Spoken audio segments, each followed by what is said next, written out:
Few documents have been found linking the Holy Land of the Bible with Pharaonic Egypt. Within the whole surviving corpus of Egyptian texts, there's only one specific reference to Israel, but at least there is one. Until very recently, archaeologists had not managed to uncover any evidence at all to substantiate the stories of the Old Testament. And then a fragment of a stone tablet found in the Tel Dan excavations revealed the inscription in Aramaic, House of David. David Rohl says documentary remnants of this time need to be looked at again. The Amarna letters are an archive, and their correspondence to Pharaoh in Egypt. And the Pharaoh we're talking about in this particular case is Pharaoh Akhenaten, the heretic Pharaoh. We're now in the Amarna period because the name of the site where these letters were found was the capital city of Akhenaten. Amarna is just one of the many important archaeological sites re-evaluated by David Rohl in A Test of Time.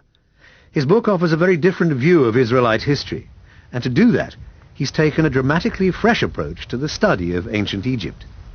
What I'm proposing is that Egyptian chronology has been artificially extended. And I think the archaeological evidence from Egypt suggests that we must take 300 years of that time out of the chronology. Now, that means that all the kings who came before the period we're going to reduce or compress must come down in time. Now, if they come down in time, their relationship to the biblical narrative, to the characters and events in the Bible, change also. It's like the two things slide together like this and re-lock together. Now, when we do that, we find all sorts of wonderful connections with the Old Testament narratives. Such a theory would explain why previous attempts to authenticate biblical history have failed. The problem that's arisen in the past is that when archaeologists have looked for evidence for the Bible, they've got the trowel in this hand and the Bible in that hand, and off they go in search of biblical evidence. They've been digging in the wrong levels. They've not gone deep enough to find the true evidence of the conquest narratives. A good example is Jericho. Jericho was an abandoned ruin at the time when people think the conquest took place.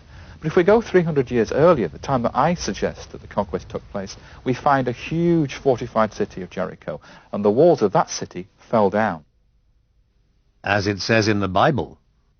And it came to pass, when the people heard the sound of the trumpet, and the people shouted with a great shout, that the wall fell down flat.